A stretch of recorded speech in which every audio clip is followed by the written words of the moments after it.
Ahí nos conocimos. Y claro, hemos realizado algunos de estos temas relacionados con difusión de negocios y tecnología. Y Freddy estuvo varios años en la parte pública, rigiendo, yo te diría, la parte relacionada con todo lo que son los organismos seccionales acá en el Ecuador, especialmente en la parte de Pichincha. Entonces, como es un experto en la parte relacionada con el tema de asociación públicas privadas, también su experiencia en lo que viene a ser la parte vial y otros temas de servicios que también hay oportunidades aquí en el país. La idea es tener este podcast relacionado con la parte de cómo realmente el sector privado podría realmente ayudar o apoyar al sector público y al revés, cómo el sector público puede apoyarse en el sector privado. Eso, entonces no sé si Edgar quieres comentar un poquito cuál es la dinámica. Yo ya le había comentado algo a Freddy, pero siempre es importante recordar. Bienvenido, Freddy. Un placer conocerte. Gracias por aceptar la Igualmente. invitación de un loco. No sé quién está más loco, si Jaime o yo, pero juntas a dos locos y comienzan a suceder cosas raras. Me Qué imagino que bueno, te... porque, perdón que te corte, pero como el Jaime sabe, que hay locos por el dinero, hay locos por el amor, hay locos por la instrucción, pero hay locos que sin ser locos vuelven locos a los que locos no son. Exactamente. Y entre este tipo de locuras, justamente como me tocó hacer carrera mucho fuera del país, mi mayor locura es ver y hacer que el Ecuador tenga un poquito las cosas que suceden afuera. Cuando sucedió la pandemia, me tocó vivir de primera mano lo que se podía hacer en el país. Por ejemplo, todo el mundo habla de que el Internet en el país no funciona. Y yo siempre le he dicho a todo el mundo, el problema no es el Internet, el problema es que la infraestructura de las capas que hay arriba de la fibra óptica, no hay nadie que ofrezca nada en el país.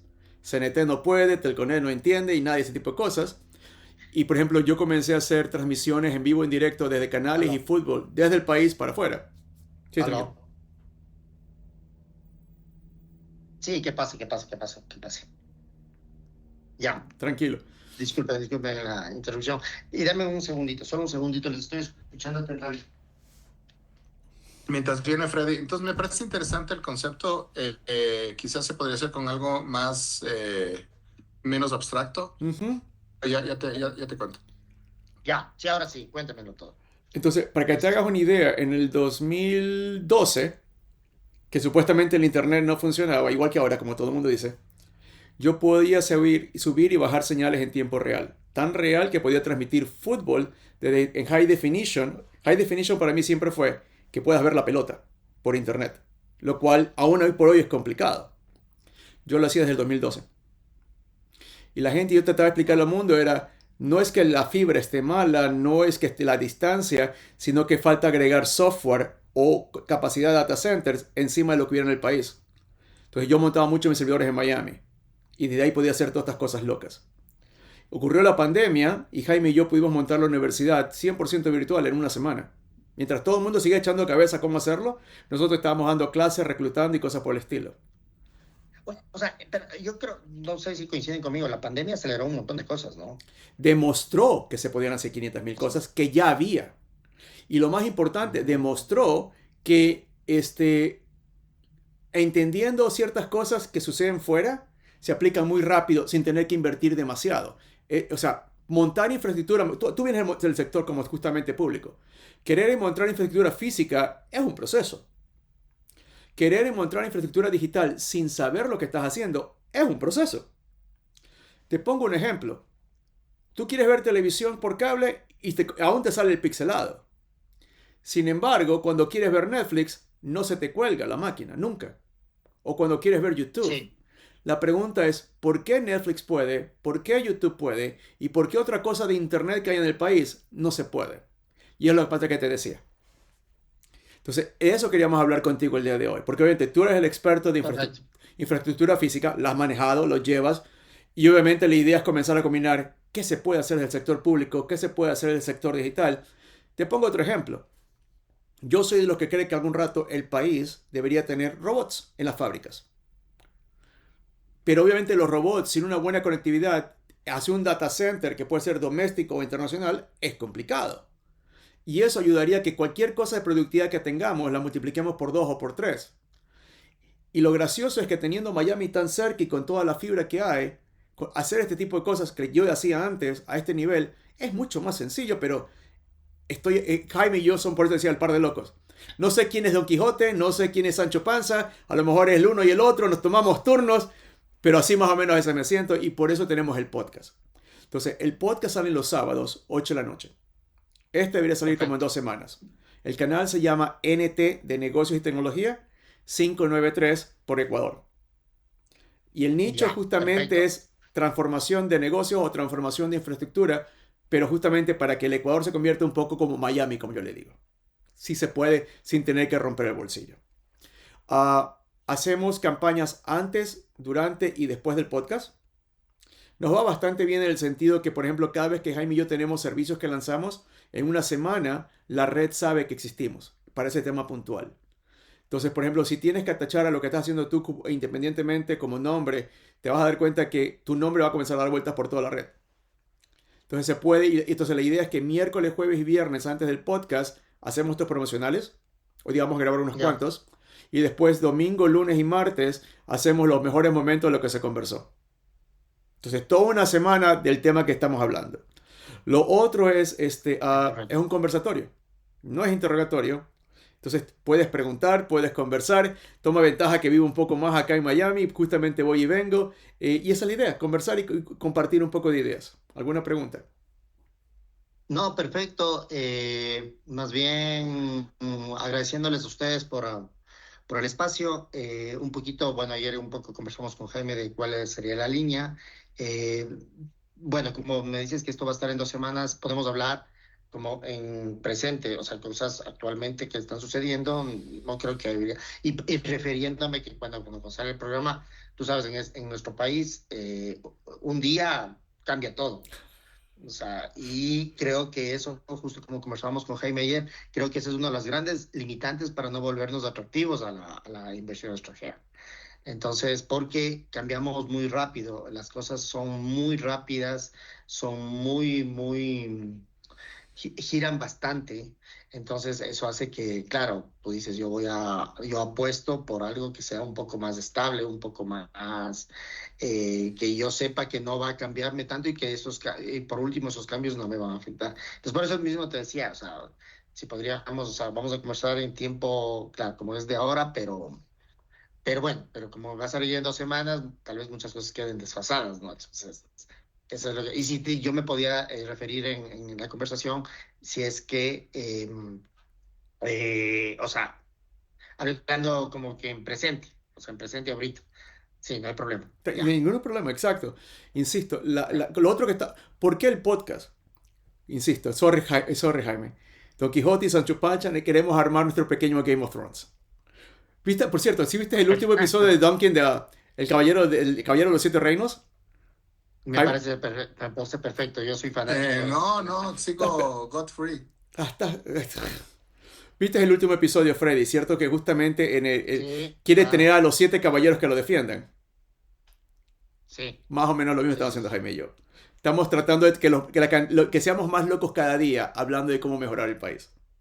Entonces, sí, tranquilo. Puedes promocionar lo que necesites promocionar, a ver lo que tengas que hacer. Por eso toda la semana de promoción. Y después, obviamente, como lo otro es como queda grabado, tienes acceso a todo el material. Lo otro que también estaba haciendo con Jaime, usamos mucho inteligencia artificial. Si gustas, te enseñamos para que la puedas usar, para que la puedas usar todo lo que grabamos y todo lo que está grabado, para que te ayude justamente a no hacer research cada vez y cuando. De broma en broma, porque ya lo hemos probado. Con la hora que vamos a estar grabando más o menos, casi te puedo clonar completamente. Todo lo que estás pensando. Por ejemplo, lo más fácil que puedo clonarte. Los verbos que usas, los sustantivos que usas, las frases que usas, los temas que hablas, todo ese tipo de cosas. No me interesa clonarte físicamente, o sea, el físico o la voz, pero creo que lo mucho más interesante es justamente el cerebro. Y de eso se trata. De eso es lo que estoy tratando de que todos ustedes, los que vienen y aceptan la invitación al podcast, tengan acceso como a este banco, pero tienen que aprender a usarlo o nosotros trabajar con ustedes, pero tienes acceso a todo eso para que puedas hacer lo que necesitas hacer. De eso se trata. Preguntas. No, básicamente eso y bueno, verás, yo un poquito siempre me refiero a temas históricos del país porque creo que hay que entender muchas cosas de lo que está pasando, de lo que pasa ahorita, ya pasó o hay muchos paralelismos. Obviamente la cosa cambia, ¿no? O sea, nosotros lo que estamos viviendo actualmente en este momento en el país, ya podríamos haber dicho que se vivió a partir de 1912 hasta 1925, que fue la plutarquía. O sea, Ujú. hemos tenido gobiernos totalmente dirigidos o direccionados al tema de ¿cómo te digo? De la empresa, en ese entonces era de los bancos, pero digamos que del sector privado, o sea, literalmente fueron dueños de bancos o muy cercanos a los bancos o a los agroexportadores, los que fueron presidentes, Ujú. ¿no? Leonidas Plaza, Abacarizo Moreno, Tamayo, Cordero. Entonces ellos fueron muy directamente. Entonces, claro, ahora también te encuentras que tuviste, bueno, una persona muy cercana, digamos, a estos grupos económicos, que fue Lenín Moreno, tuviste un banquero, como, como Guillermo Lazo, y ahora tienes una persona que está vinculada al sector agroexportador, pero no solo ahí, ya está o sea, la Corporación Novoa ha crecido de una forma impresionante, ¿no? O sea, y yo tengo una anécdota justamente de la Corporación Novoa, de Luis Novoa Naranjo, porque yo una vez le entrevisté, un rato también hice periodismo, pero hace muchos años, y le entrevisté al doctor Miguel Macías Hurtado en su casa, en Guayaquil. Y él me contaba que fue abogado de Juan X Marcos, que es un personaje en la historia que manejó el país muchas cosas antes de Luis Nova Naranjo, y quien le abrió la puerta a Luis Nova Naranjo en muchos sentidos. Y él contaba que una vez le mandaron a Frankfurt a ver un barco de la Corporación Novoa, o sea, bueno, de ellos, allá de Luis Nova Naranjo en Alemania. Cuando estaba pasando por el puerto de Frankfurt, un policía alemán se le acerca, o un guardia alemán se le acerca y le dice, ¿qué hace aquí? Y le dice, no, le explica que, como él decía en mi inglés un poco trabado, le explica que venía a ver este barco y todo. Entonces el alemán coge y dice, no, aquí están los barcos pequeños. Tiene que irse al muelle ni sé cuánto, donde están los barcos grandes. Y él decía que en ese día, en el puerto de Frankfurt, que debe ser uno de los puertos más grandes de Europa, decía que el barco más grande era de propiedad de Luis Nova Naranjo. Mira Entonces, tú. para que usted se dé cuenta el nivel que llegó a tener Luis Nova Naranja en un momento de su vida que manejó todo. Entonces, claro, yo a veces yo digo, y es chistoso porque yo digo, que conversando, digo que lo que está sucediendo ahorita es que se está cumpliendo el plan de negocios de Luis Nova Naranjo, que uno de los suyos de él ya llegue directamente a ocupar la presidencia. Ujú. Entonces, es gracioso, pero es así, o sea, él realmente bien, no digo que no juzgo si está bien, si estuvo mal, si está bien, si estuvo mal, eso no es la idea tampoco de este espacio, pero lo que sí te digo es cómo una persona como él tenía la capacidad de proyectar y todo lo que proyectó, ya ahora está un allegado de él. Eso es, o sea, aunque nadie me cree, a veces me dicen, no, qué exagerado que eres, digo, no, él Él proyectó, quería. seguramente él Él quería. sabía y quería que un nieto de él, un hijo de él, llegue a ocupar la presidencia de la República, un bisnieto. Él sabía, o sea, él proyectaba todo esto. Y obviamente eso también trae otros problemas, porque ahorita también nos gobierna solo un pequeño círculo, ni siquiera todo el tema empresarial grande, sino es un pequeño círculo de una empresa. Entonces ya está habiendo problemas dentro de ese sentido. Lo que, por ejemplo, sucedió que fue un poco disimulado, pero lo que sucedió en el gobierno de Eso. Guillermo Lazo, donde hubo un enfrentamiento entre el Banco del Pichincha y quien representa y Guillermo Lazo, en un sentido que comenzó a haber fricción, por lo que nunca llegó a pasar la compra del Banco del Pacífico. Entonces, son cosas entre telones que se dan por atrás de la política y de la historia ecuatoriana que en verdad se vuelven interesantes y que, claro, eso nos afecta como país. Entonces, aunque me parece gracioso, pero en el medio estamos un montón de gente, un conglomerado que, claro, nos afecta porque a veces las broncas entre ellos nos golpean a nosotros y nosotros no nos sabemos ni nos damos cuenta. Entonces, yo siempre, bueno, un poquito me refiero a esas cosas, un poco también a los datos que se tienen, que nos da al otro mundo, ver el índice de inversión que ha habido en los últimos años, los modelos de inversión que puedes tú tener en el país que son muy interesantes, pero lamentablemente no se los usa de la manera que se los debe usar y sobre todo son subutilizados, digamos así. Y las cosas que hay que diferenciar, o sea, que mismos de inversión extranjera, porque mucha gente piensa que la inversión extranjera es cualquier cosa que venga del exterior. O sea, una cadena de ropa ya le consideran inversión extranjera. Y a veces te lo venden. Dicen, miren, Zara está apostando en el país. Y se ha puesto Zara. Pero eso no es inversión extranjera. Simplemente abrieron una tienda. O sea, Starbucks también fue la novedad. Starbucks cree en el Ecuador y viene al Ecuador. No, alguien compró la franquicia y se la trajo. Y nada, eso no es inversión extranjera.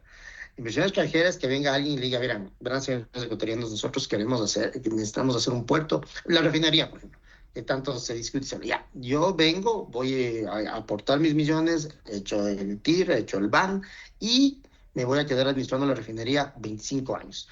Y le voy a cancelar al Estado, vamos a hacer de cada 10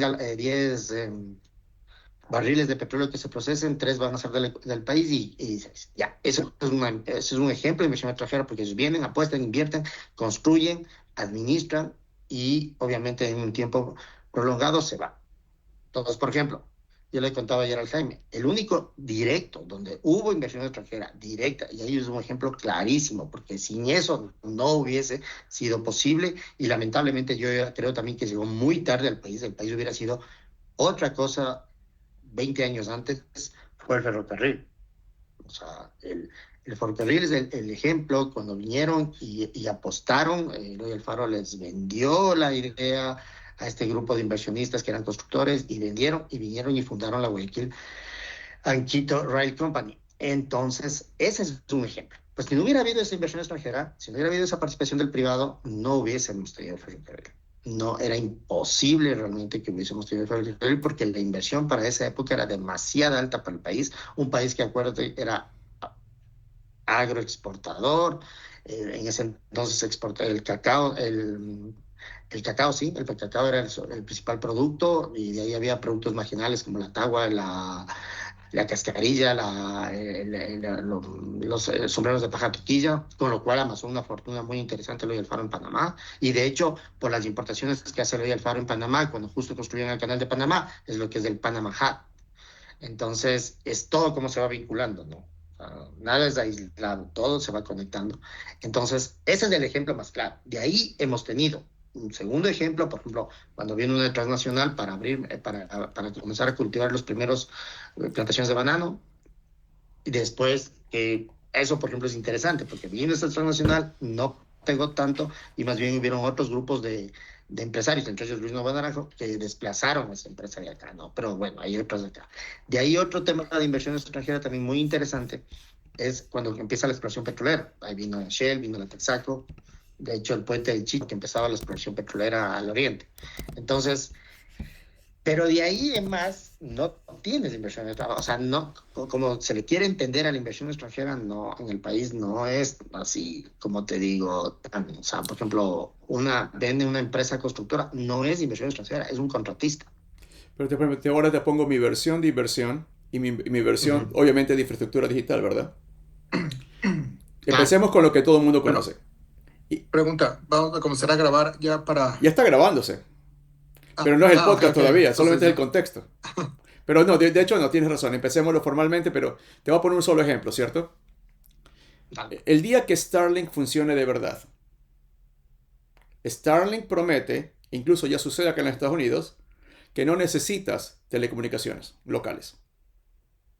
Quiere decir que Claro, Movistar, Telconet, CNT dejan de existir al día de mañana, tecnológicamente hablando. Es impresionante. Ese es el mundo digital de estos días. Ponte a pensar lo que acabo de decir.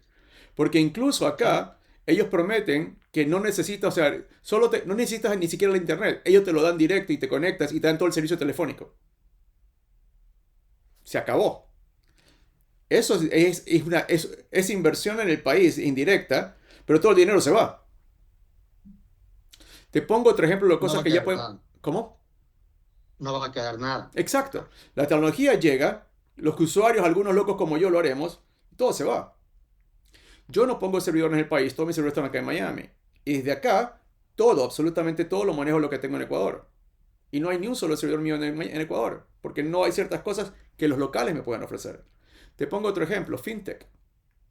Jaime y yo, hoy, y contigo, si quieres un rato lo hacemos, Nos montamos una carretilla de hot dogs en la esquina y Que puedo... pasen, por favor, que pasen. Que pasen, por favor, pasen. Nos montamos una carretilla de hot dogs y podemos cobrar con un link sin pasar por la banca ecuatoriana. Eso es lo que está pasando con el Ecuador. El Ecuador sigue muy parqueado en el año 1900 con infraestructura de lo que tenía en ese momento. Pero el mundo es tan digital, pero es groseramente digital, que cosas como la que te acabo de mencionar ya se pueden hacer mañana. Y no ves empresas ecuatorianas haciéndolo. Por lo que seguimos pensando en 1920. Pero bueno, eso es lo que queremos más o menos conversar el día de hoy. Entonces, Jaime, va a empezar, o sea, lo que vamos a hacer primero es grabarnos un poco los saludos. La idea es un saludo Por de 30 a supuesto. 40 segundos para poder invitar al podcast a participar. Entonces, tranquilo. Entonces, deja que primero Jaime Dale. vaya, que vaya justamente pues voy y cuando te preguntamos para que también lo hagas tú, ¿te parece? Perfecto, no hay ningún Dale. problema. Jaime, please. Inversiones, una alternativa importante para el desarrollo de los países. Es lo que vamos a hablar el día de hoy en este podcast. ¿Cómo están? Soy Edgar y esto es NT 593. ¿Qué vamos a hablar el día de hoy? Es inversiones, tanto físicas y digitales. Por lo más interesante, el propósito de la inversión es cómo hacemos para que el país no solo crezca, sino que se transforme, evolucione y las cosas buenas que suceden afuera las podamos traer, copiar y restablecer cosas en el país. NT 593, este sábado a las 8 de la noche, los esperamos. Eso más o menos los saludos. Entonces, ¿te sientes ready para hacer uno? Sí, claro, perfecto. Hola, ¿cómo están? Soy Freddy Vega. Bueno, vamos a hablar de inversión extranjera, las relaciones público-privadas y en qué afecta todo el entorno político, económico y social del Ecuador para atraer o no atraer la inversión extranjera en el país. Perfecto. Entonces, ahora sí vamos a empezar el podcast, ¿te parece? Chévere. Vamos en 5, 4, 3, 2, 1. Hola, ¿cómo están? Bienvenidos. Gracias por haberse conectado el día de hoy y lo que les prometimos, vamos a conversar un poco con un buen amigo, con Freddy Vega, sobre lo que es tema de inversión extranjera, cómo atraerla, tanto a nivel público, privado, físico y digital. Jaime, ¿cómo estás tú? Bienvenido. Nuestro tema favorito, inversiones. Cuenta, ¿cómo estás hoy día? Bueno, la verdad que ahora sí estoy emocionado para lo que viene a ser la parte relacionada con hablar de este tema que me perseguí durante algunas décadas. Hicimos básicamente algunos temas relacionados con cómo atraer inversión extranjera directa a Quito, como tal, hace unas décadas en el proyecto del nuevo aeropuerto y lo que viene a ser la parte ya de atraer inversión a nivel país. Los resultados de Edgar han sido, te diría, bastante bajos y en ese sentido, pues hay que ver por qué Ecuador no está trayendo inversión extranjera directa, siendo una de las variables más importantes de desarrollo. Freddy, bienvenido, ¿cómo estás tú? Obviamente tú tienes la experiencia pública, ahora estás un poco más en la privada y empecemos con un ejemplo que me gusta y que creo que lo hemos visto todos. Cuando cierto presidente americano acaba de tomar el poder, se trepó a un avión y se llevó consigo a todas las grandes compañías de justamente de Wall Street y de tecnológicas y de todo lo que hubiera en el mercado americano. Se fueron a Medio Oriente, se sentaron, parquearon, abrieron campaña y todo el mundo comenzó a girar cheques para invertir en los Estados Unidos cantidades importantes. ¿Por qué no podemos hacer algo similar? Cuéntanos un poco de lo que tú has visto, qué nos detiene, cuál es la diferencia. Bienvenido, Freddy. Hola Edgar, hola Jaime, qué gusto poder conversar con ustedes esta mañana. Sí, efectivamente es algo interesante, ¿no? Lo que hace Donald Trump y lo que busca acá. ¿Por qué no hacemos lo mismo? Bueno, te cuento, se hacía hace unos años, el presidente de ese entonces viajaba con ciertos empresarios y salía por el mundo y la idea era ubicar productos ecuatorianos, manufacturas ecuatorianos, productos, los commodities o cualquier otro tipo de producto de primera necesidad que nosotros producimos, cultivamos, y cosechamos, etcétera, acá en el país. Lo que tal vez faltado y ha faltado es volverte atractivo hacia afuera, hacia las empresas de afuera. O sea, qué lindo sería que ese avión que tú cuentas que fue a Medio Oriente venga acá al Ecuador y digan, bueno, aquí hay un portafolio de cosas para invertir en el país, hacer un puerto, hacer un aeropuerto, hacer un ferrocarril, hacer cualquier cosa y muy bien, veamos quién quiere concursar en el tema, sean norteamericanos, sean europeos, sean asiáticos, y eso sería tal vez un atractivo el tema. Ahora, ¿por qué no se da? hay varios factores, hay muchos factores que lamentablemente suceden en nuestro país y que eso hacen que se aleje la inversión extranjera. Eh, Hay un tema político muy fuerte, muy denso, que eso ahuyenta la inversión. Hay un tema de una inseguridad jurídica, todavía estamos en el tema de la inseguridad jurídica, aunque ha mejorado. De los últimos años sí se ve una mejora en eso, pero todavía falta, o sea, falta un montón, o sea, todavía no tenemos. Y también, y creo que finalmente es que no hay un portafolio de inversiones reales que tú puedas presentar al mundo y que tú puedas decir, a ver, el país, como país te hablo, ¿no? Como país queremos que se invierta en esto. Entonces, no hay un portafolio real, tú no escuchas, o por lo menos no se escucha últimamente que se está buscando inversionistas para construir algo. Últimamente no ha habido eso. Entonces yo creo que hay una falta de marketing del país, hay una falta de poder vender al país hacia afuera, pero tal vez también nos consumen nuestros propios problemas. Jaime, pongamos un poco, ahora un poco, veamos la estructura desde el punto de vista académico y comparemos números que siempre hacemos tú y yo con otros países similares de la región y veamos. Para poder invertir, debemos primero vender, como bien dice Freddy, vendamos al país. Pero la primera idea es vender el país en qué. Entonces, empecemos por lo básico. Si el país es un país de 120 billones de dólares en Producto Interno Bruto, para hacerlo atractivo, debería haber un plan que diga, en 10 años vamos a convertir 120 billones de dólares en 200 billones de dólares. Para medio ser comparable con Perú o con Colombia. Porque creo que ahí es donde empieza el primer problema. Entonces, desde el punto de vista académico, Jaime, ¿cómo lo ves?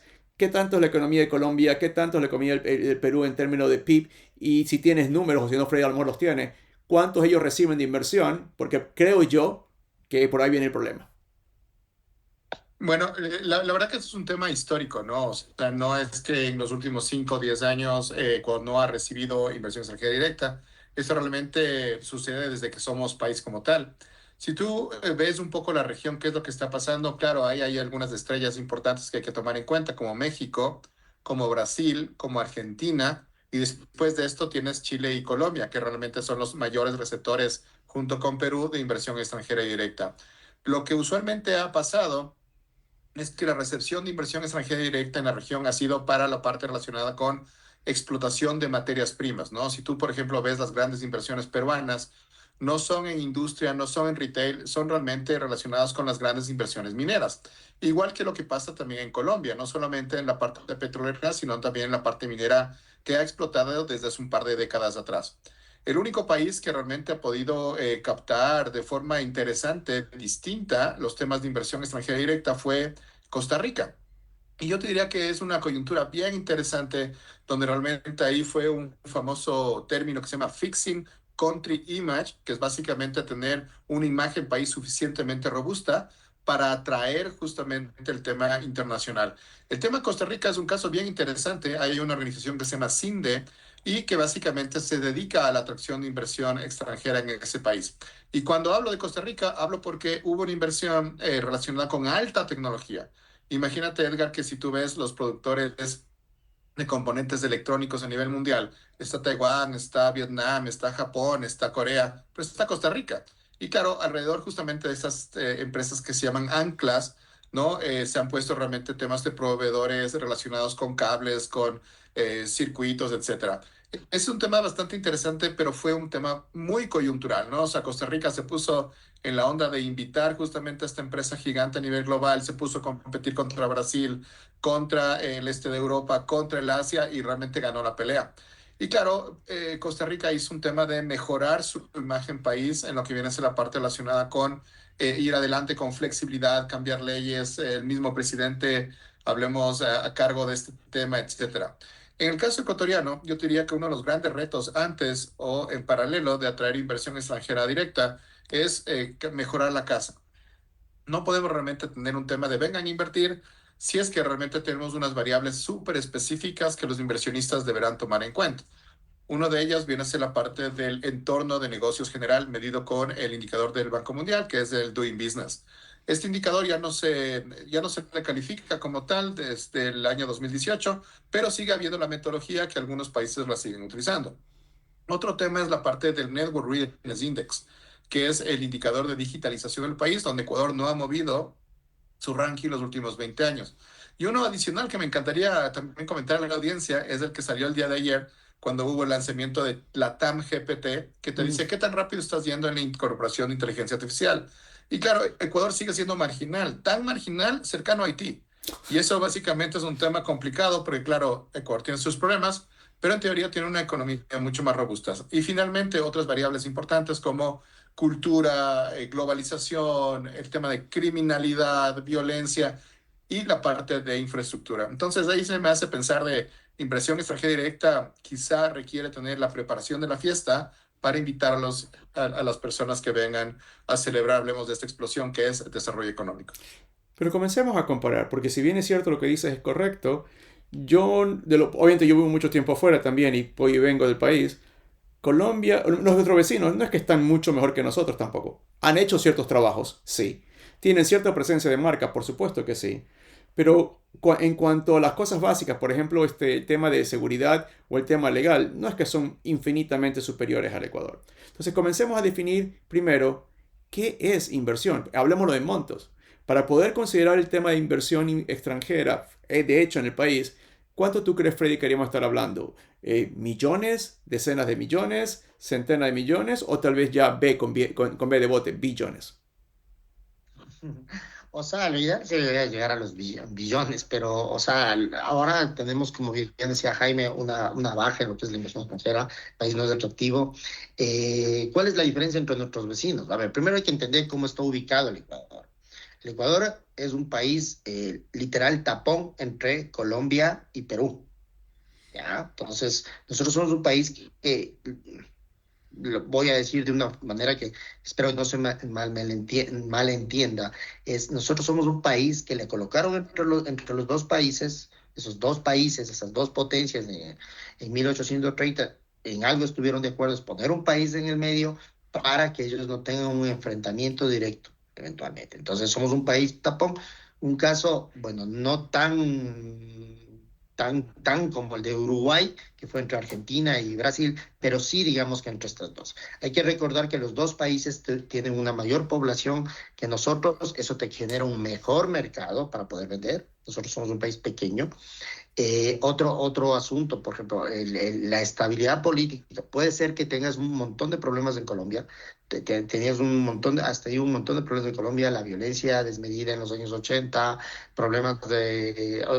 los problemas que todos conocemos, pero en Colombia tuviste una tradición después de un proceso histórico que ellos tuvieron, que es la Guerra de los Mil Años, donde una de las causas fue que Panamá se separó de Colombia.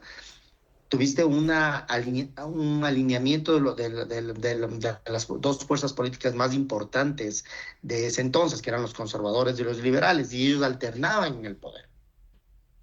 Entonces, más o menos tenías una secuencia y sabías lo que iba a pasar. Normalmente lo que sucedía en Colombia era que hoy día le tocaba ganar al Partido Conservador y el rival que perdía, que era el Partido Liberal, era el siguiente presidente después de la gestión de los conservadores.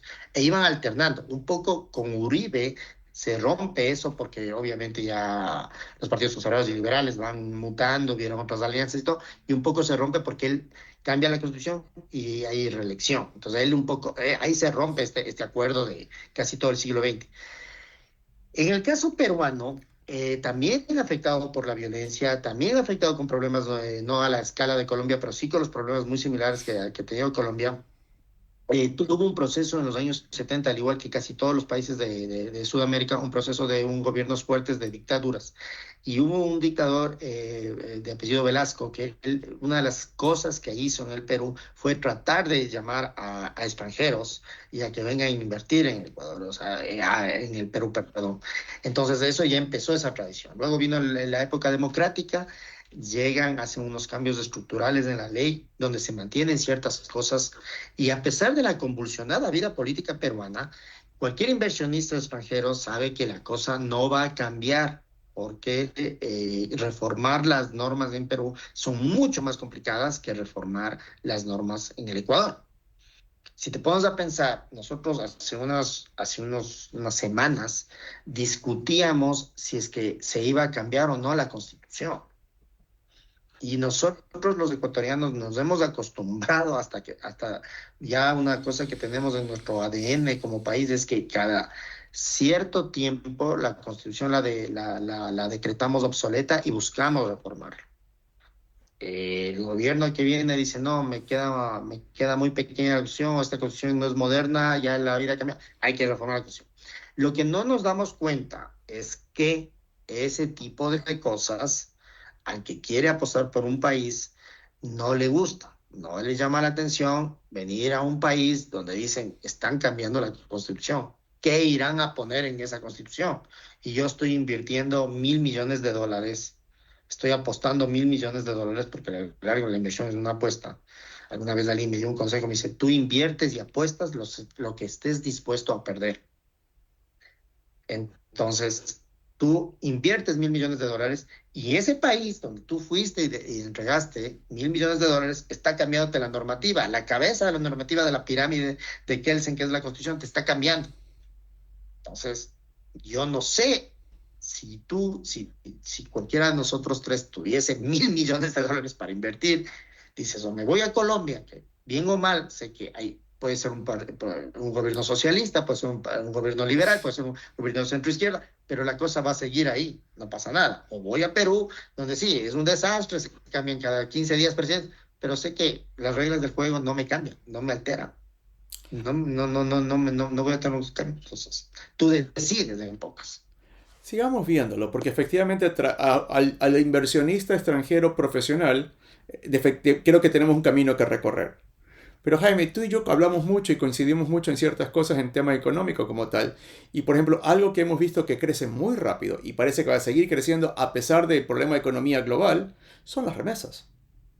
Al día de hoy, 7,5 billones con B, que es casi 3-4 veces lo que la compañía privada de retail factura al año. Y va creciendo. Entonces quiere decir que los ecuatorianos que estamos afuera, en el agregado, creemos en el país y estamos invirtiendo en el país para soportar a nuestros familiares allá.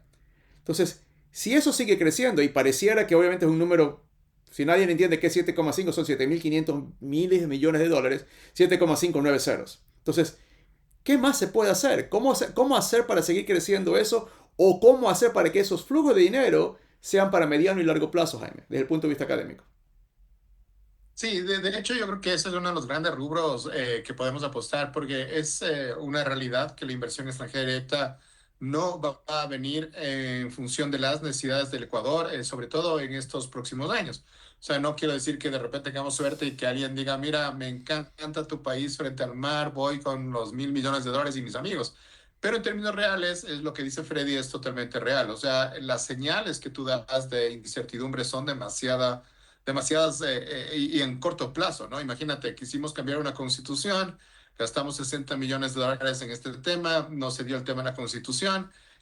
A nivel no político, sino a nivel básicamente de ser un país que sigue las reglas mundiales, tampoco lo hacemos. Entramos en una embajada, ¿verdad? Hace un par de años, y eso, más allá del tema político, que puede estar bien, malo, lo que sea, es una señal súper negativa en lo que viene a ser la parte relacionada con qué estás haciendo en tu país en función del entorno global. Si es que entras en una embajada, muy probablemente vas a romper también mi contrato y acuerdo. Entonces, eso básicamente es algo sumamente negativo que Ecuador, no sé si no se da cuenta o que realmente tienes una muy mala predisposición a tomar decisiones que realmente afectan de forma muy profunda al país. O, por ejemplo, un tema que también lo hemos discutido aquí en el canal, si a tu mejor vecino le pones un 30% de aranceles, rompiendo nuevamente una institucionalidad que es la Comunidad Andina, que está desde el año 69, pues también están dando una señal de, oye, estos chicos como que no son de fiar. Entonces, mientras esto realmente se va mejorando, ojalá y se va haciendo un poco más sólido, y vamos a tener institucionalidad y vamos realmente dando estas buenas respuestas, hablemos del mundo, pues hay que ir a nichos de mercado como puede ser el tema de las remesas. Las remesas a nivel general hay un 70% que se va realmente a lo que viene a ser la parte del día a día o lo que viene a ser la parte de la vivencia de las familias de Estados Unidos, de Europa, de Chile, que también es parte de nuestros países donde los ecuatorianos vamos a vivir, y hay un porcentaje importante que podría ir justamente a la parte de inversiones, inversiones inmobiliarias, inversiones en lo que viene a ser la parte de industria o agroindustria, o inversiones interesantes que podrían generarse en lo que dice Freddy, catálogos de inversión. Oye, necesito esta carretera que va a tener tarifas. Oye, necesito expandir el metro de Quito y es importante, puedes tener dinero. ¿Por qué no me prestas tú como una remesa? Porque hay algo importante. Las personas que en Estados Unidos, en Europa o Chile, quizá en algún momento quieran venir acá a Ecuador y retirarse y tener esos flujos de ahorro, pues pueden ayudar de forma importante. Entonces yo te diría que estos nichos de mercado son los que realmente podrían ser importantes. Las remesas son unas y otra viene a ser la parte de los países como retiro. Recuerdo que, por ejemplo, Cotacachi, Santa Elena y Cuenca recibían mucha inversión extranjera directa, no de la gran empresa, pero sí del americano que decía, oye, quiero tener realmente una villa impresionante en Santa Elena y voy a gastar $100,000 pues en esa provincia. O en Cotacachi, ¿no? Quiero respirar pues en la montaña, increíble, y había o hay urbanizaciones solamente para americanos en ese lugar. E imagínate, ¿no? Tener 1,000 unidades de vivienda por $100,000 son $100 millones, más los gastos que básicamente te requieren, más las familias que le irán a visitar, fenómeno que sí se da en Cuenca. Ahora, para que volvamos a tener esa explosión que hubo realmente entre el año 2010 y el año 2017, calificados por Mercer como uno de los países que más podías realmente tener para retiro, pues hay que hacer algunos ajustes, entre ellos el tema de reducir la violencia.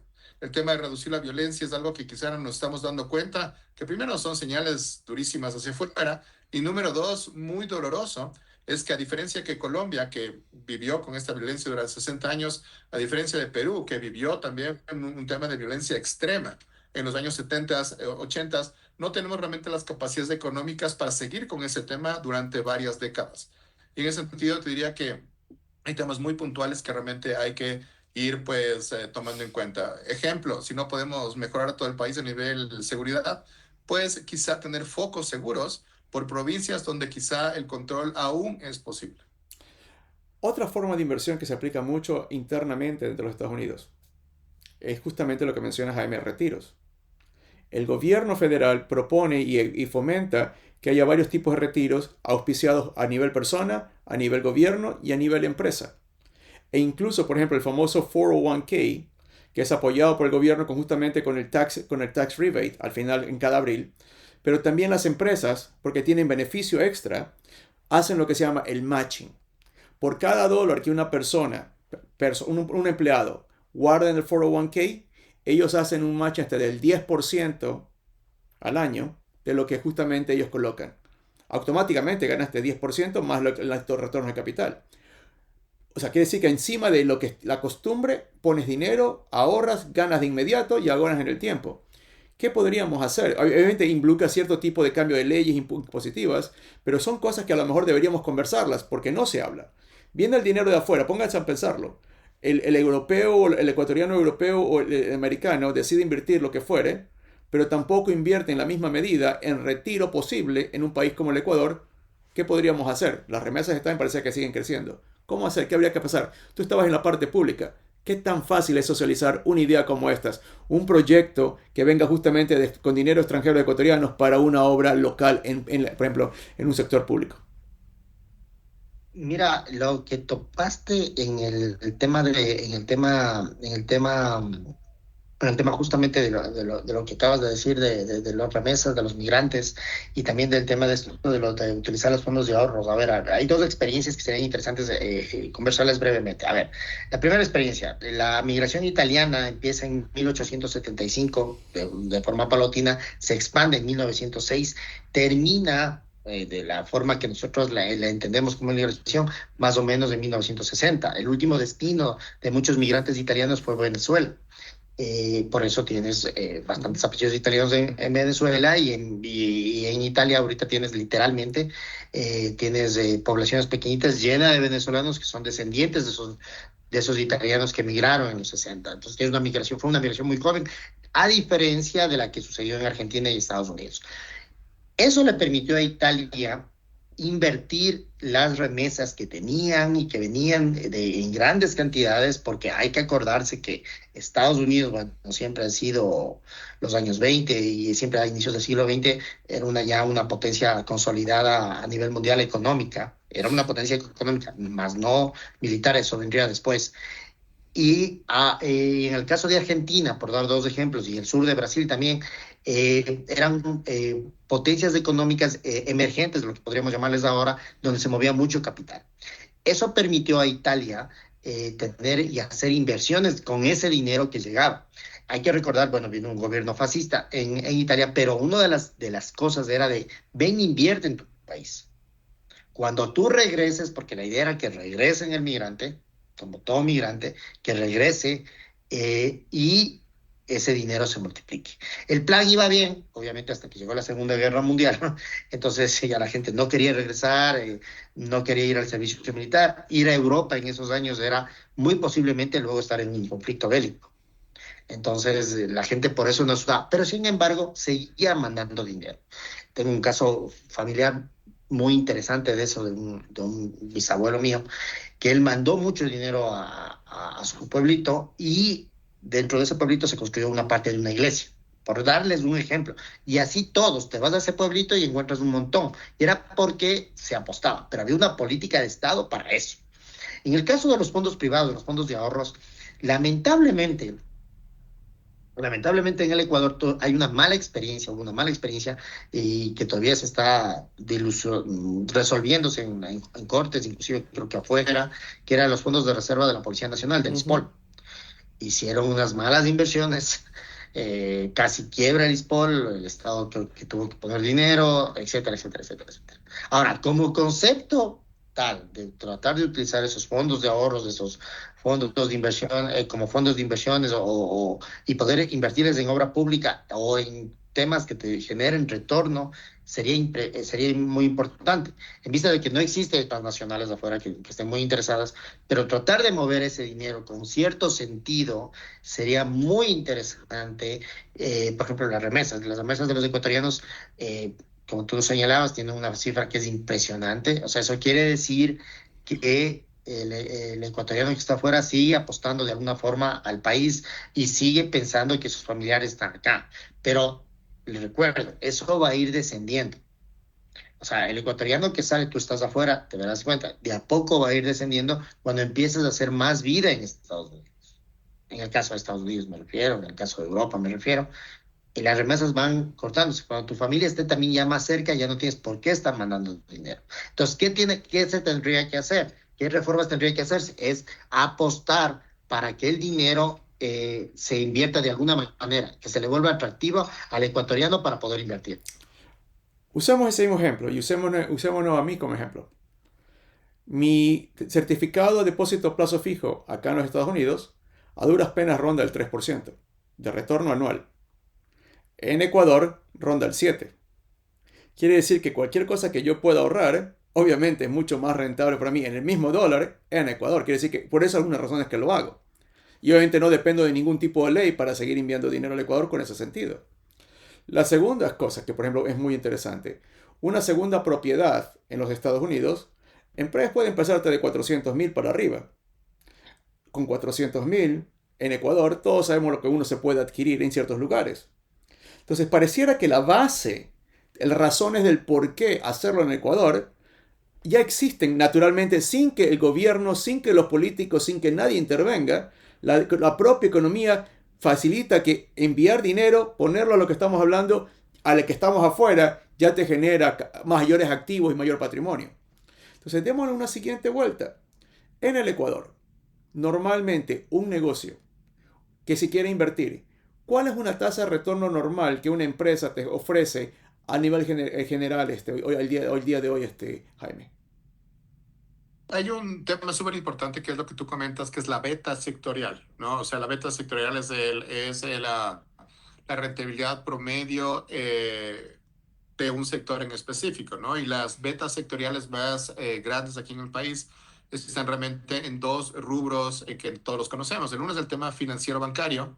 Entonces, por ejemplo, invertir en lo que viene a ser la parte relacionada con banca en Ecuador, parecería que es una decisión interesante porque estás hablando de una beta sectorial de 2 dígitos, ¿no? No estás Ujú. hablando de 3, 4%, estás hablando realmente de 2 dígitos que estaría entre 10 a 20%, lo cual realmente es interesante.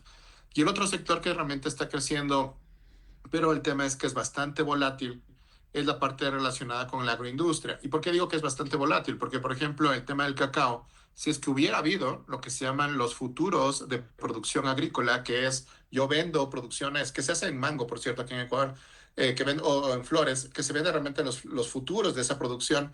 Por ejemplo, en cacao hubiera sido quizá un mal negocio, porque claro, cacao tuvo un pico impresionante hace un par de años y actualmente pues parecería que estamos reduciendo, ¿no? Y eso es un tema normal porque, claro, en estos 2 años que tuvimos ganancias, estuvo Ghana fuera del juego, Ghana volvió realmente a recuperarse y vamos adelante.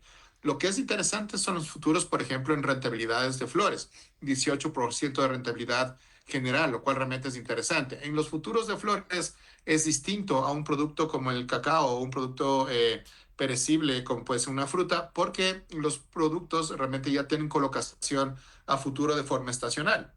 Ahora estamos en ese tema. Ejemplo, San Valentín, en Día de la Mujer, Día de la Madre, GLBTI en junio, septiembre el tema de Rusia en lo que viene a ser la parte del Día del Maestro, entra diciembre. Entonces, si hay ciertos temas sectoriales donde quizá el ecuatoriano afuera podría realmente ver alternativas puntuales de inversión. Y una que a mí me parece que podría ser un tema importantísimo es una política general de migrante, que no solamente se quede en la parte, hablemos de remesas y ven, bienvenido con tu container, sino realmente que número uno logre apoyar a la legalización de los migrantes en Estados Unidos, en Europa, en Chile, que es importante también tomarlo en cuenta. Número dos, una vez que seas realmente legal, promover lo que tú acabas de hablar, el 41K, que es básicamente un fondo de ahorro que Estados Unidos tiene a disposición. El fondo de ahorro se activa cuando no tienes trabajo o cuando realmente ya estás en retiro. Y un 41K puede ser de $3,000 durante 20 años, ¿no? Mensual. Y eso es un tema interesante porque $2,000 quizás en Estados Unidos es un poco, $2,000 en Ecuador puede ser mucho. Y en ese sentido puede ser el 41K una de las tendencias más interesantes. Y para darle un giro importante, que nos escuche justamente las partes también de la gente que hace inmobiliarios, es que lamentablemente el préstamo o la política de inversiones inmobiliarias en Ecuador está para las cosas nuevas. ¿No? Ahora te están cobrando 2,9% de interés para comprarte una suite. Y a mí me encanta la tasa, suena increíble. Pero hay tanta inmobiliaria y tanta casa y departamento viejo que realmente podría generar más trabajo remodelándolo y dando oportunidad de compra que realmente generar algo en un lugar que incluso no tiene planificación urbana. Eso es lo que está pasando, por ejemplo, en Cumbayá, ¿no? O sea, Cumbayá es un lugar hermoso, pero que realmente en unos 10 años será un infierno, porque realmente es, construyo algo nuevo, pongo miles de viviendas, ¿verdad? Y usted verá, alcalde, y usted verá, prefecto, ¿verdad? Si pone agua potable, si pone carreteras, etcétera, etcétera. Cuando Quito, y creo que ese fenómeno pasa también ya en Guayaquil, está realmente siendo desplazado a los valles de forma tan grosera que tienes realmente ya edificios sin gente, tienes lugares desplazados y que realmente es un problema bien duro. Imagínate, Edgar, si es que tuviéramos una política de migrante, compra algo que está viejo, que está botado, está cerrado, remodélalo, trae todo lo que tú quieras comprado en Home Depot, ¿verdad? Y básicamente pues tengo una unidad de negocios pues más rentable, más interesante y es una inversión que realmente vamos a apoyar. Sigamos viendo qué es lo que sucede afuera y tomemos ventaja para el mundo adentro. Ya vimos que las tasas de retorno es importante. La teoría la sabíamos, pero creo que al comparar números hace mucho más presencia porque un ecuatoriano piensa que al menos en retorno financiero es mucho más interesante un país como el Ecuador. Ahora, apliquemos esos mismos porcentajes, pero apliquémoslos a volumen. No es lo mismo obtener el 10% para $100,000 que decir, ¿sabes qué? Quiero invertir $100 millones y voy a ganarme mis 10%. Lo cual me lleva a mi siguiente inquietud. Yo no conozco en el corto plazo proyectos que requieran un monto significativo de inversión en el país para que sea atractivo a cualquier inversionista, para que justamente tenga una rentabilidad. ¿Qué tendríamos que hacer? ¿Qué proyecto tenemos en el corto plazo? Por ejemplo, me sorprendió mucho que con el tema eléctrico el problema político y el problema legal no nos permitió hacer inversiones de nuevas generadores, cuando hubiera sido justamente muy interesante el volumen de inversión para justamente beneficiar al país. Y se habla mucho de la minería como el siguiente campo de inversión, pero ¿de cuánto deberíamos estar hablando? ¿Qué sueño deberíamos vender el Ecuador a los ecuatorianos y al mercado internacional para decir, ¿saben qué? Este es el dinero que necesito, esta es la rentabilidad que pudiéramos no garantizar, pero proponer para justamente tratar de cambiar el status quo? ¿Qué opinas tú, Freddy? O sea, por ejemplo, ahorita un proyecto interesante que podría salir y tratar de jugar con esto si es que no se logra tener la inversión del Estado es la ampliación del metro. O sea, el metro ha demostrado que es un sistema de movilidad confiable, un sistema de movilidad amigable, un sistema de movilidad preciso y rápido. ¿Es lo que le faltaba a la ciudad? Sí, efectivamente. Yo personalmente no creía, les soy muy sincero, no creía que era una fuente de solución, pero me he dado con la piedra en la boca y más bien he visto con buenos ojos cómo se está movilizando. Pero asimismo es una línea de metro, ya te queda corta. En un chorizo tan largo que necesitas acudir hacia más al norte, por ejemplo. Entonces, esa es una inversión interesante que el municipio de Quito tendría. Otra inversión, escuchando a la Jaime, que me parece muy interesante, hay zonas de Quito que se están despoblando, justamente por la migración interna de la ciudad. O sea, por ejemplo, la 10 de agosto, al frente del Parque Elegido, no sé, Edgar, si te ubicas bien acá en Quito, la 10 de agosto del Parque Elegido está totalmente despoblado, hay edificios vacíos, literalmente vacíos, desde más o menos el ingreso al centro, que es de San Blas, hasta más o menos lo que viene siendo la Colón, son edificios totalmente vacíos. Y más al norte se va viendo que se están vaciando los edificios. O sea, la 10 de agosto ha dejado en esa parte de ser un motor de la economía y eso. ¿Por qué? Entre otras cosas porque vinieron los centros comerciales, porque la gente se comenzó a salir ahí, porque el sector financiero se pasó a la Carolina, que también ya de a poco está sufriendo eso, porque literalmente la gente está apostándose yéndose a los valles.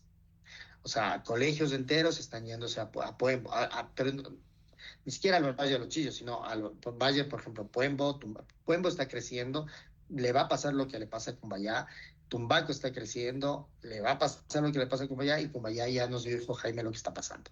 Entonces, Quito Urbano está. Entonces, tal vez mover esas inversiones de ecuatorianos que están fuera del país y tratar de invertir acá y decir, muy bien, vamos a reformar la 10 de agosto, vamos a hacer eso. Entonces, ahí vas a tener que tener una inversión público-privada, porque el público te tiene que dar las garantías, en el caso del municipio de Quito, de que eso va a funcionar, de que va a estar iluminado, que va a estar seguro, que tu inversión que hagas ahí va a estar bien.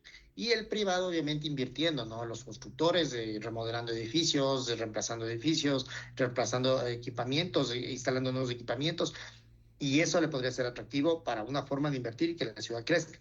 Por ejemplo, el metro de Quito, tal vez hacer una bolsa, decir, a ver, necesitamos para ampliar el metro de Quito $1.000 millones. Perfecto.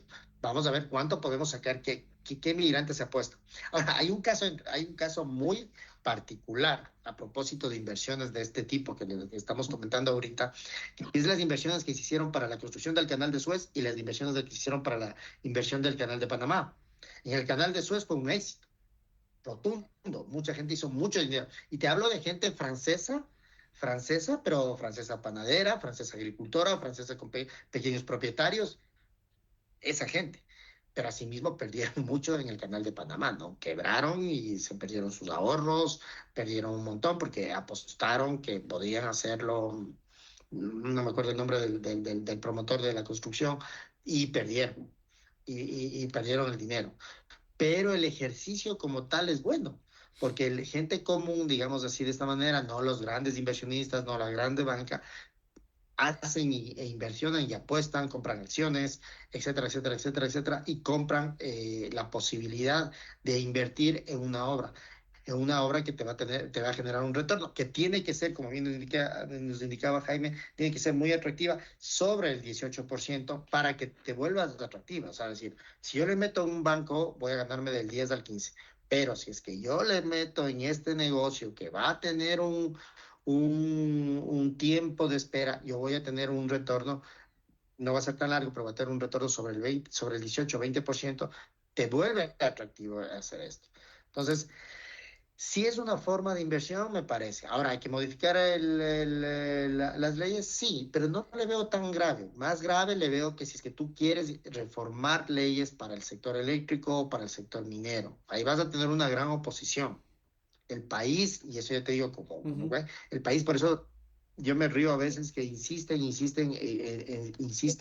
en esas cosas, pero no salen. Y la verdad es cierta, vas a pelearte contra un muro porque no vas a poder cambiar el tema del sistema eléctrico. Es muy difícil en este país, lamentablemente. O también el tema minero, también si es que le quieres invertir. Pero el tema minero ha sido el que más inversión ha tenido, ¿no? En el sentido de exploración. Pero de ahí hay que ver también y medir, bueno, cuánto se queda en el país, porque cuánto se queda y cuánto genera en otras cosas.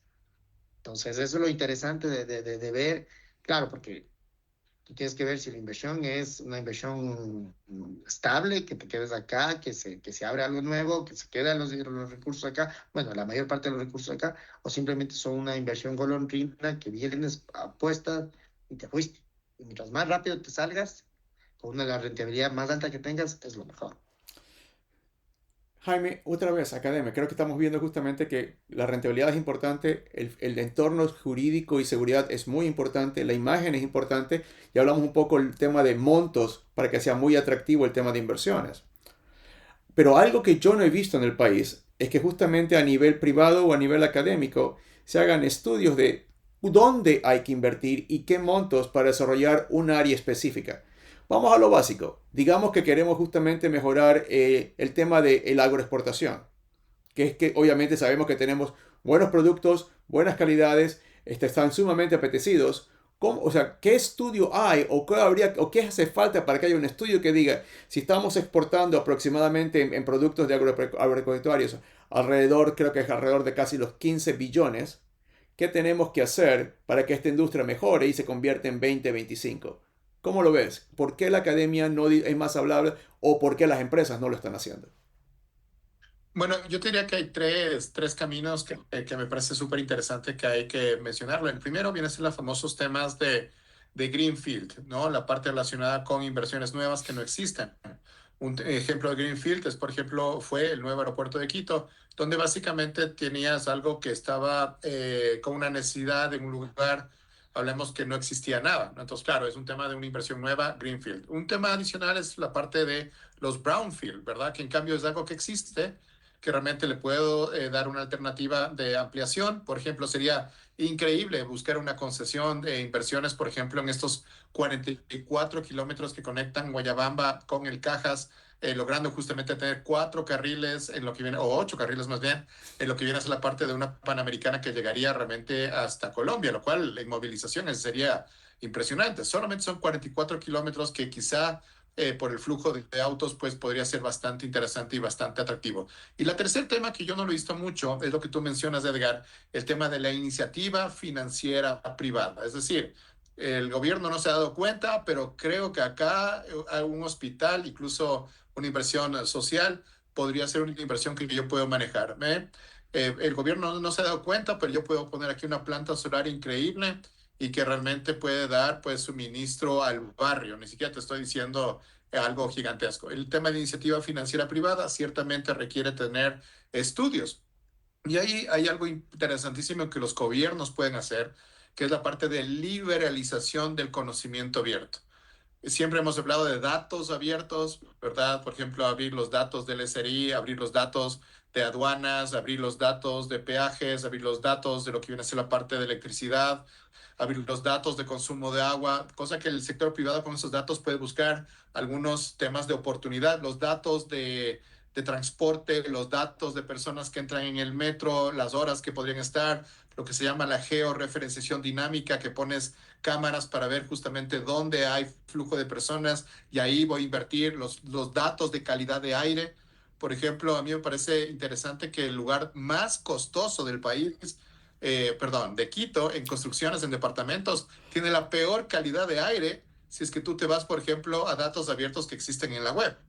¿No? Entonces, un tema sumamente interesante que hay que tomar en cuenta. Entonces, abrir esos datos ayudaría a que las personas vean en los datos oportunidades. Y adicionalmente existe muchísimo conocimiento que está cerrado. Estoy hablando de estudios, consultorías, planos, ¿no? Planos que realmente podrían estar realmente como activo a la sociedad de forma abierta. Entonces, claro, una persona que quiera hacer una casa no va a pagar planos porque los planos están justamente como un activo como tal. Una persona que dice, oye, voy a hacer el estudio de la rentabilidad del aguacate.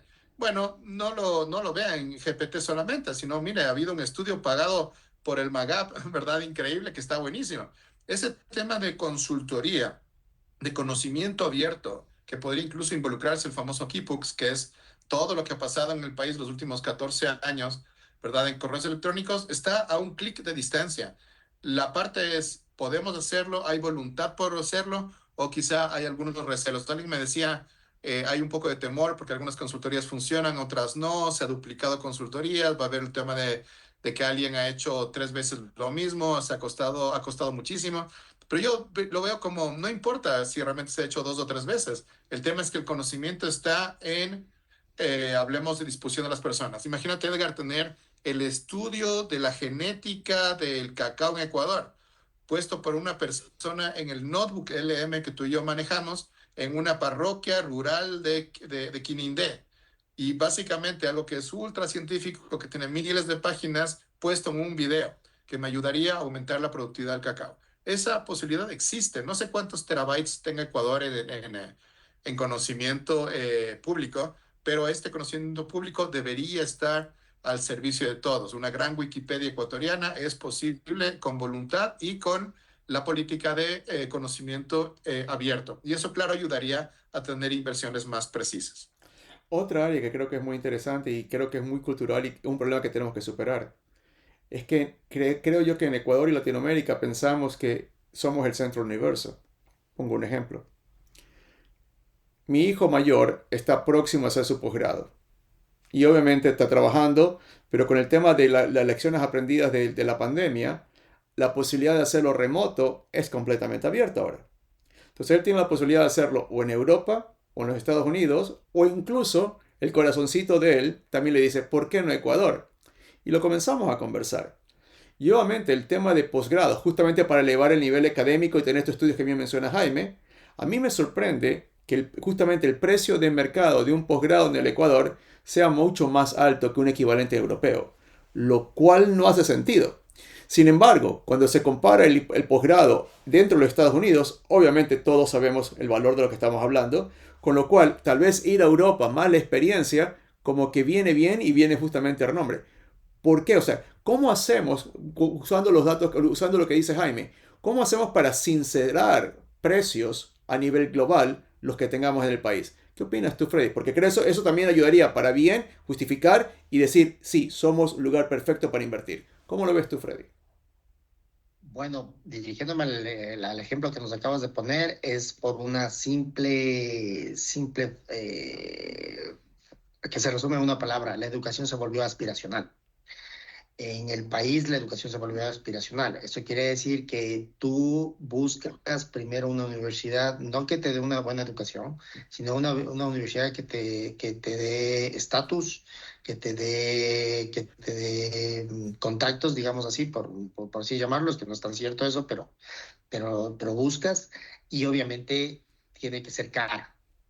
Tiene que ser cara porque si no es cara no sirve. O sea, me explico. Entonces, la educación, por ejemplo, si tú comparas Quito y Guayaquil, en Quito se ha vuelto mucho más aspiracional que en Guayaquil. El mismo colegio del mismo nivel en Guayaquil te cuesta unos $200, $300 menos.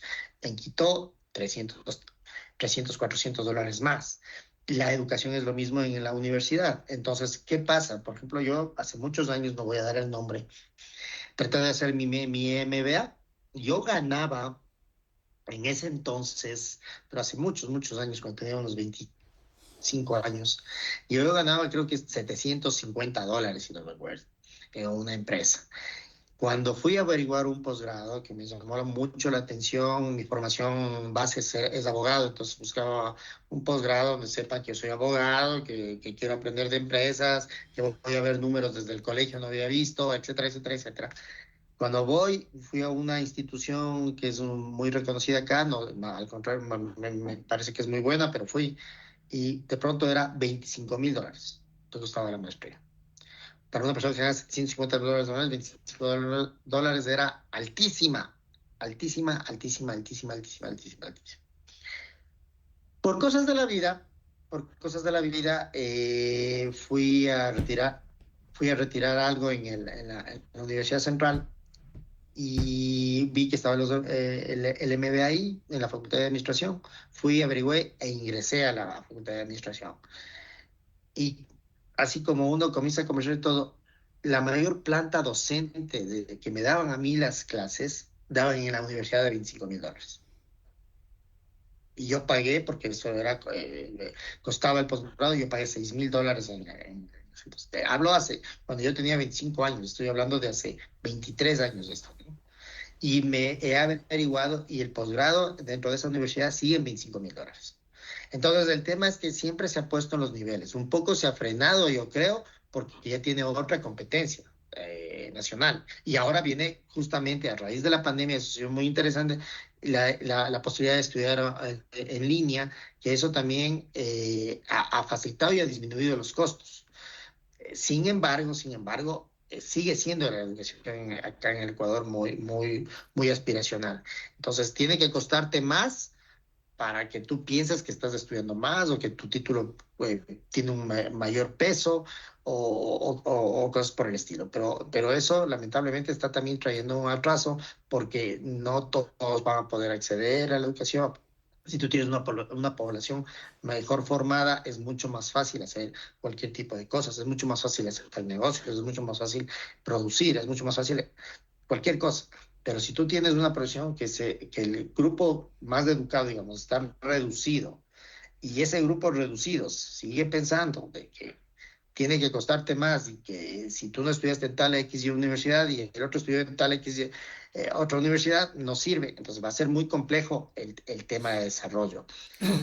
Y en nuestro tema también yo no conozco una inversión, salvo una universidad acá, una inversión extranjera fuerte en educación, por ejemplo.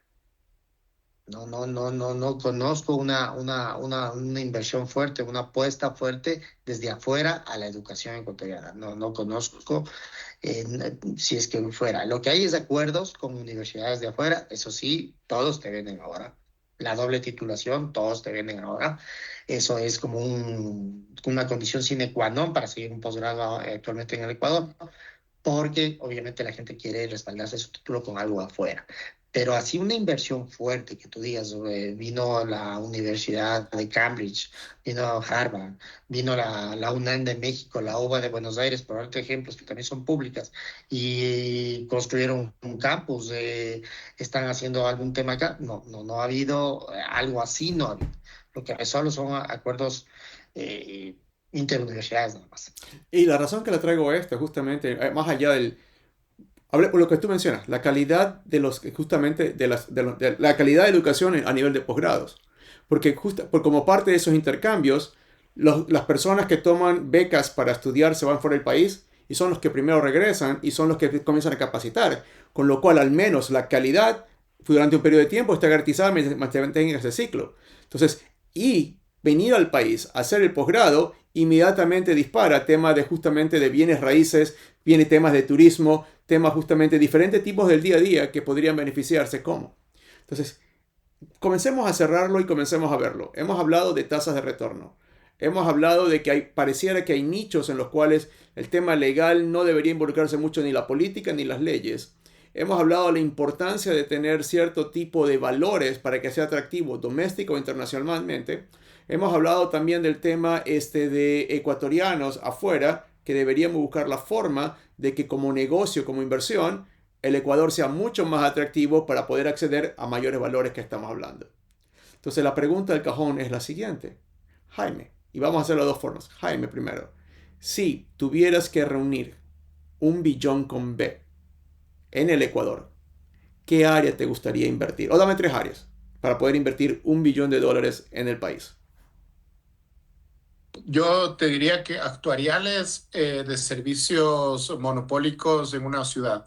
Muy probablemente el tema de transporte, metro, muy probablemente la parte de nueva carretera, muy probablemente un nuevo tren de alta velocidad, muy probablemente el tema de tarifas eléctricas, el tema de actuariales de servicios.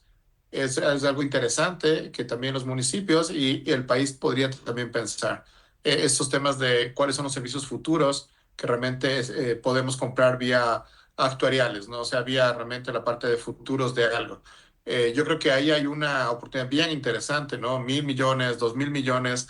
Imagínate, Edgar, que eso costaría realmente la extensión del metro a Calderón, que es una ciudad, ciudad de casi 800.000 personas, que seguramente van a preferir, 500.000 personas, que muy probablemente van a preferir tomar el metro que ir en bus o realmente ir en auto. Yo creo que ahí hay una oportunidad bien interesante.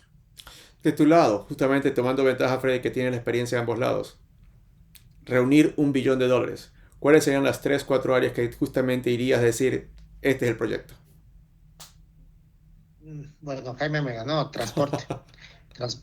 Transporte, yo creo que es un transporte, pero a ver, primero, creo que lo más cercano ahorita sería tratar de crecer el metro hacia Calderón. Eso sería lo más interesante que podría hacer. Pensar conectar con trenes de cercanía a los valles. Y obviamente el país tiene que apostar el ferrocarril de carga, el ferrocarril. Por ejemplo, hubo la iniciativa que fue más un discurso un poco al aire, pero una iniciativa muy interesante como iniciativa es el tren playero que le llamaba, ¿no? Conectar toda la costa ecuatoriana con el tren. O sea, más allá de que el personaje que lo dijo no era el adecuado y lamentablemente capaz que por eso el proyecto se lo va a descartar siempre, pero la idea como tal es de eso, porque tú podrías conectar el puerto de San Lorenzo, si no me equivoco, el puerto de Manta, el puerto de Guayaquil o de Pozorja, y puedes conectar también el puerto de Puerto Bolívar. Entonces tú podrías conectar todos los principales puertos del Ecuador, por ejemplo, podrías dar un poco de dinamismo turístico también, podrías mover carga, por supuesto que sí. Entonces es un proyecto muy interesante, inclusive un tren mucho más atractivo que lo que podría ser en la región interandina. Ahora, conectarte en tren desde Tulcán hasta Loja, por ejemplo, son cosas que son cosas ilimitantes también que uno tiene. Por ejemplo, no se construyó un tren a Loja porque se decía que si se construyera un tren a Loja sería mucho más fácil una inversión peruana por nuestro propio tren. ¿Ya? O sea, son limitantes que como país nos cierran muchas cosas. Por ejemplo, el hablar de transporte, un transporte ferroviario en este país es enfrentarte a los transportistas. En vez de que podrían ser los transportistas un aliado, que se multiplicaría más las cosas, tratar de, por ejemplo, mover las cosas acá, no, es también complicado ese tema. Esos son, como te decía hace un momento, son cosas que ya no se discuten mucho porque sabes que te vas a enfrentar contra grandes paredes, contra grandes murallas, porque no se habla seriamente. Pero el transporte, yo creo. Después viene un tema de la seguridad social, por ejemplo. El tema de la seguridad social, fondos de pensiones y todo eso es muy interesante. Hay que hablar también seriamente en este país lo que es la seguridad social. Tenemos un seguro social que es muy amplio. Entonces hay que hablar seriamente cómo darle sostenibilidad al seguro social y eso también te podría dar una fuente de inversiones interesantes acá en el país. Para que tengas una seguridad social activa tienes que generar mayor empleo, eso también es cierto, pero eso es la seguridad social. Y finalmente es apostar a tratar de poner tecnología en el país, o sea, tratar de traer tecnología, tratar de traer procesos al país.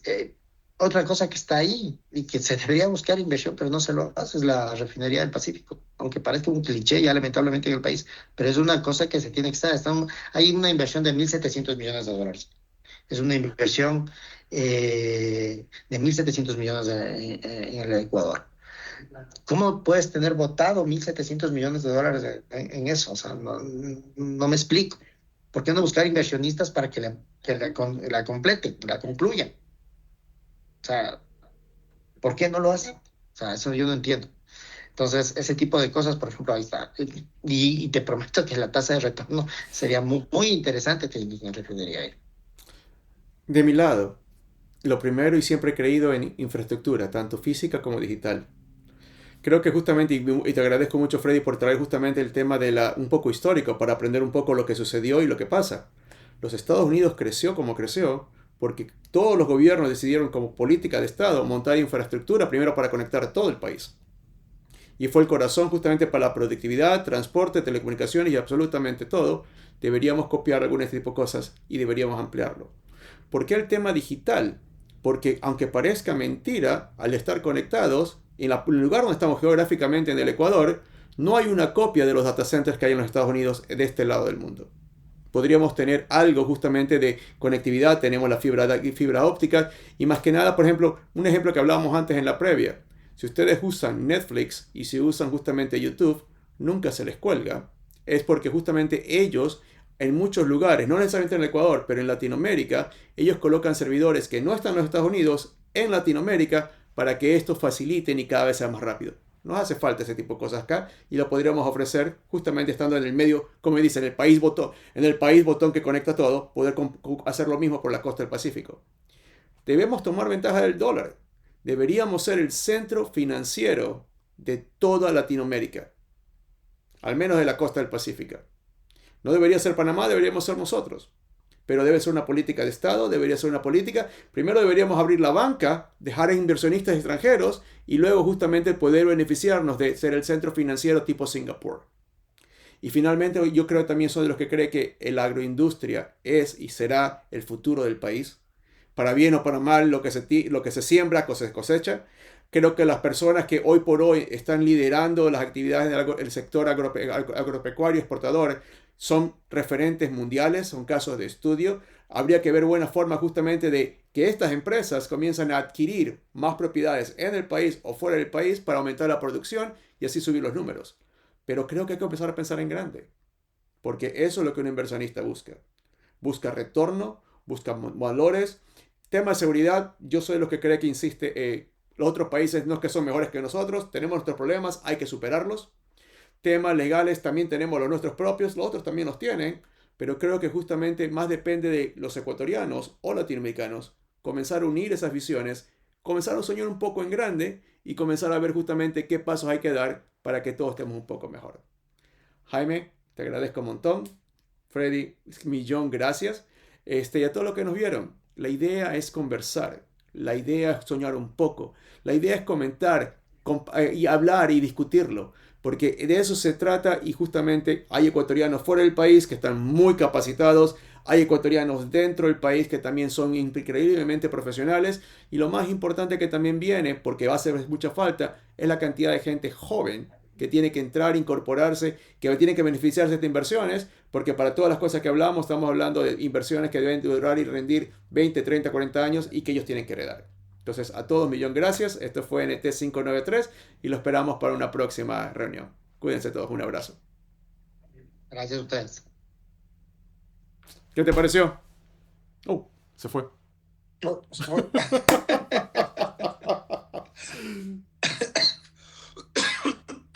Bueno, pero estuvo bueno. Creo que tocamos finalmente muchos de los temas que siempre hablamos. Sí. Tengo una reunión al mismo tiempo que me pusiste con el de las 11, ok. ¿Cómo es? Con el Juan Carlos. Con Juan Carlos, creo que no Tranquilo. voy a poder estar. Déjame primero conversarlo con él un poco. A ver.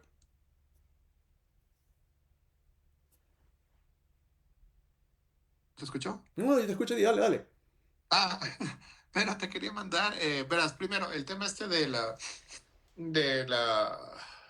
de lo de IA, ya lo pasé a algunas personas, ya lo vieron y realmente les pareció súper interesante. La única retroalimentación que tengo es que sería positivo poner un poco más de énfasis en el tema de prompts. Y eso es básicamente la segunda parte que podemos poner, ¿no? El tema de prompts, el tema de ChatGPT especializado.